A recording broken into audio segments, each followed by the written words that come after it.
요한계시록 19장 1절에서 10절까지 말씀을 교독합니다.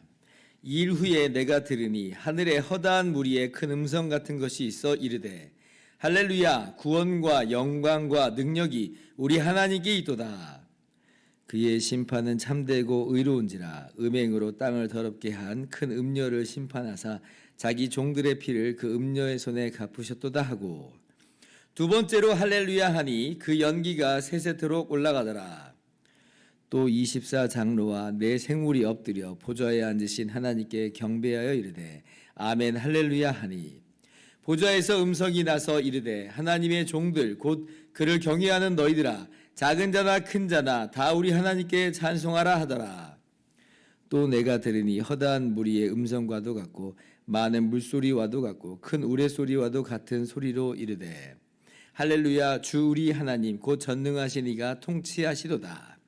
우리가 즐거워하고 크게 기뻐하며 그에게 영광을 돌리세 어린 양의 혼인 기약이 이르렀고 그의 아내가 자신을 준비하였으므로 그에게 빛나고 깨끗한 세마포 옷을 입도록 허락하셨으니 이 세마포 옷은 성도들의 옳은 행실이로다 하더라.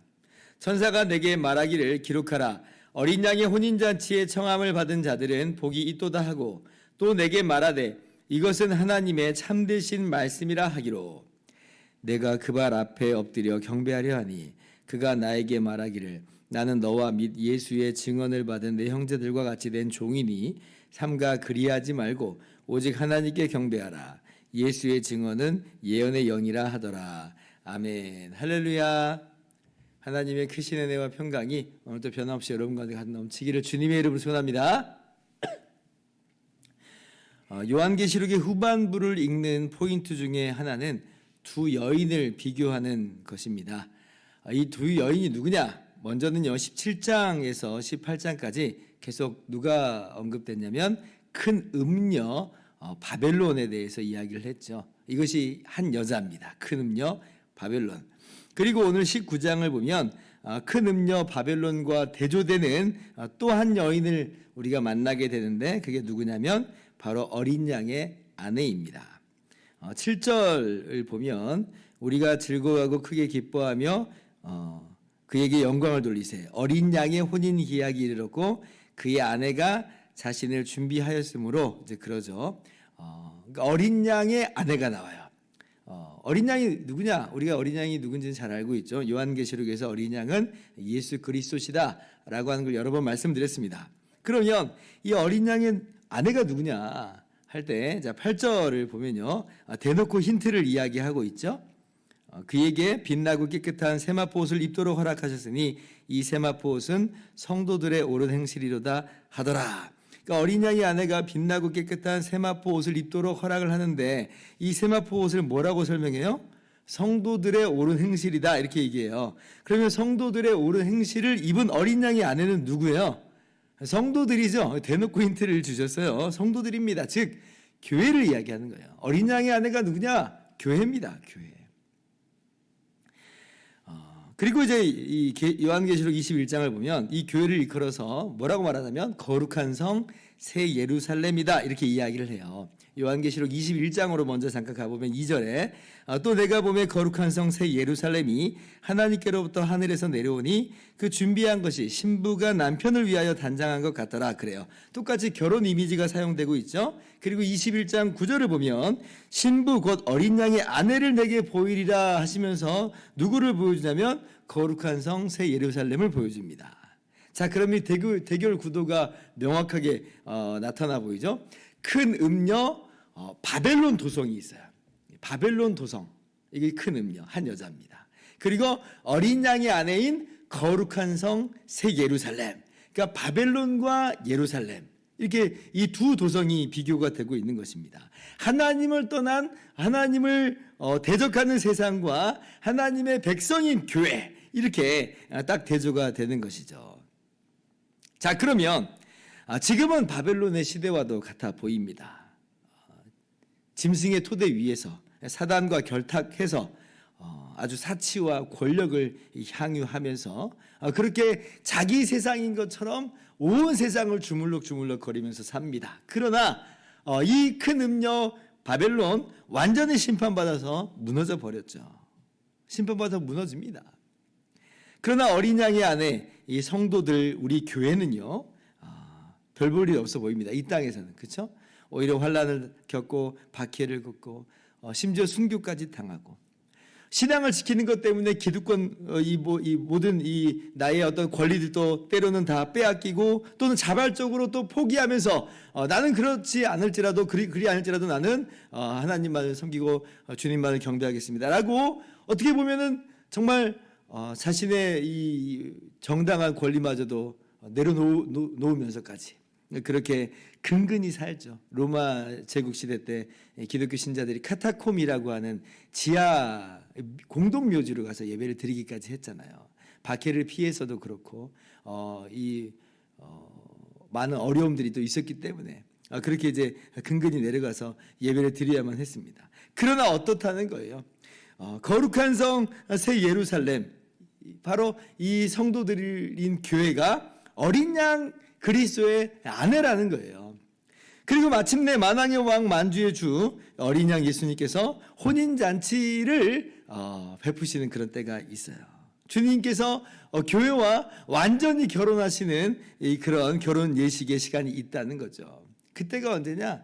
주님이 다시 오시는 때다. 그때는 완전히 어떤 느낌이냐면 신데렐라가 왕자님을 만나는 그런 느낌이죠. 우리가 드라마 같은 거 보면은 가끔 이제 주인공 여자가 참 볼품없이 이제 좀 살아가는데 그런데 이제 멋진 아주 그냥 남자 주인공을 만나가지고 남자 주인공은 정말 왕자님 같은 남자 주인공을 만나가지고 정말 그렇게 행복하게 되는 그런 드라마 구조를 많이 보잖아요. 신데렐라가 예를 들면 이제 그런 거 아니겠습니까?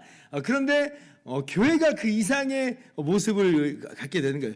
굉장한 반전이 우리 앞에 놓여져 있습니다. 지금은 우리가 우리 스스로를 볼 때도 별 볼 일 없어 보이지만 그러나 주님 다시 오실 때에 주님과의 혼인잔치 가운데 우리가 들어가게 될 것인데 주님과 우리가 결혼하게 되는 완전한 주님과 한몸됨을 우리가 누리게 되는 그때가 올 것인데 그때는 우리가 주님과 함께 영원히 왕노릇하게 된다라고 하는 거예요. 얼마나 이것이 기가 막힌 이야기인지 몰라요. 우리는 신데렐라입니다. 신데렐라. 그래서 이 성도들 입장에서는 우리 주님과의 이 혼인잔치를 앞두고 이러한 고백이 터져나올 수밖에 없습니다. 할렐루야, 할렐루야.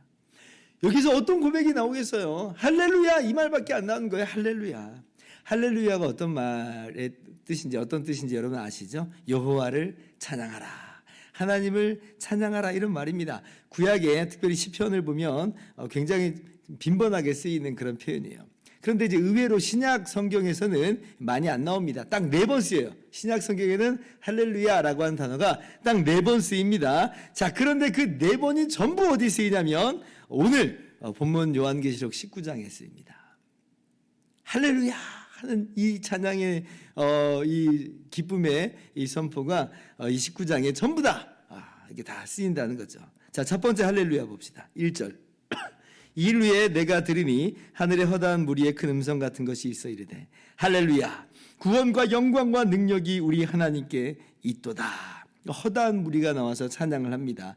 이 허다한 무리는 누구냐? 요한계시록 7장 9절 이하에 아무도 셀 수 없는 큰 무리, 바로 구원받은 우리들 교회, 어쩌면 이제 천사들까지 다 포함하고 있는 그런 이야기일 수도 있겠는데, 그런데 그렇게 우리 교회된 우리가 허다한 무리로서 할렐루야 하면서 찬양하는 거예요. 왜 할렐루야 찬양하느냐? 구원과 영광과 능력이 하나님께 있도다. 하나님께서 음료를 심판하시는 것으로, 그러면 그것은 뭘 의미해요? 교회를 핍박하는 음료를 심판하셨으니까 교회를 구원하신다는 거예요. 구원이, 영광이, 능력이. 바벨론의 시대 같고 짐승의 시대 같은데, 그러나 바벨론도 짐승도 하나님의 능력 앞에서 다 심판받게 되니 하나님은 능력이 있으십니다. 그러면서 하나님을 찬양하는 거죠. 더 나아가서 교회인 우리들도 사실은 정말 죄로 찌든 허물 많은 그런 인생이지만 예수님의 십자가 피로 깨끗하게 씻어주셨으니 그 구원이, 그 능력이 얼마나 기가 막혀요. 그러니까 할렐루야 찬양하는 것이죠. 두 번째 할렐루야는 3절입니다. 두 번째로 할렐루야 하니 그 연기가 세세토록 올라가더라 그래요.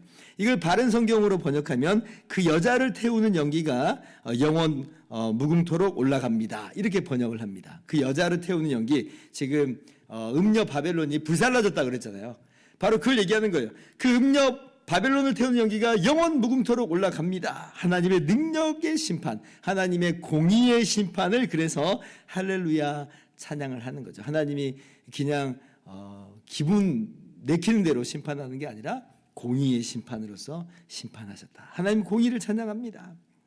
그러니까 이제 4절의 24장로와 내 생물이 바로 그러한 할렐루야에 화답하면서 함께 또 할렐루야 하는 거예요. 아멘. 진실로 그렇습니다 라고 하면서 할렐루야 하나님을 찬양하는 거죠. 동의하면서 화답하는 것이에요. 이것이 세 번째 할렐루야입니다. 네 번째 할렐루야 6절에 나오죠. 또 내가 들으니 허다한 무리의 음성과도 같고 많은 물소리와도 같고 큰 우레소리와도 같은 소리로 이르되 할렐루야 주 우리 하나님 곧 전능하신 이가 통치하시도다. 그 1절에 나오는 허다한 무리가 다시 할렐루야 찬양하는데 주 우리 하나님 곧 전능하신 이가 통치하시도다. 하나님의 심판을 넘어서 이제 무엇을 찬양해요? 하나님의 다스리심을 감격해하고 감사하면서 할렐루야 찬양하는 것입니다. 그렇습니다.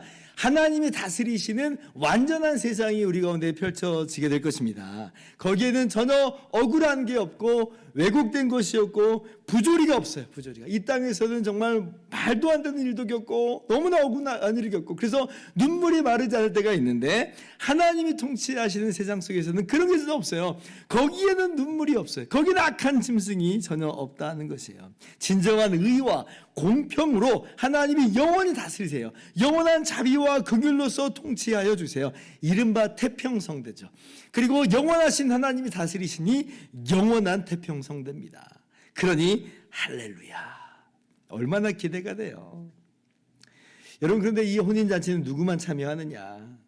음녀 바벨론 참여할 수 없죠. 오직 교회만 참여를 합니다. 교회만 어린 양이 안내로서 참여하게 되는 거예요. 여러분, 세상에는 이 둘밖에 없습니다. 음녀 바벨론과 그를 따르는 자 아니면 교회. 이 둘밖에 없어요. 누가 어린 양이 혼인잔치에 참여하는가? 교회가 어린 양이 아내로서 참여하게 되는 거예요. 신데렐라처럼. 그래서 진짜 누가 복된 자냐 할 때 음녀 바벨론이 아니라는 겁니다. 지금 화려하고 사치하고 부귀와 향락과 권력을 누리는 음녀 바벨론이 복된 자가 아니라 어린 양의 아내인 교회가, 새 예루살렘인 우리가 정말 복된 자다는 거예요. 우리는 정말 복받은 사람들입니다. 지금 당장 눈에 보이는 것으로 판단하지 마세요. 하나님의 역사와 하나님의 시각으로 바라보세요. 그래서 오늘 우리가 이렇게 얘기했으면 좋겠어요. 나는 복받은 사람이다. 나는 복 있는 사람이다.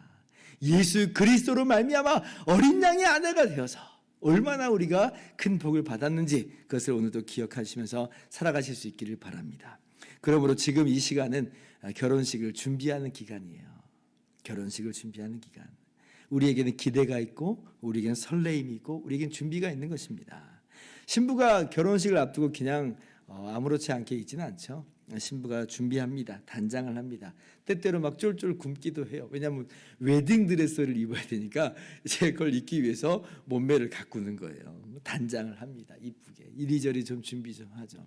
때로는 그 과정이 좀 약간 힘들 수 있지만 그러나 기대가 있고 감사가 있고 설레임이 있으니까 기꺼이 그 길을 걸어가는 것이에요.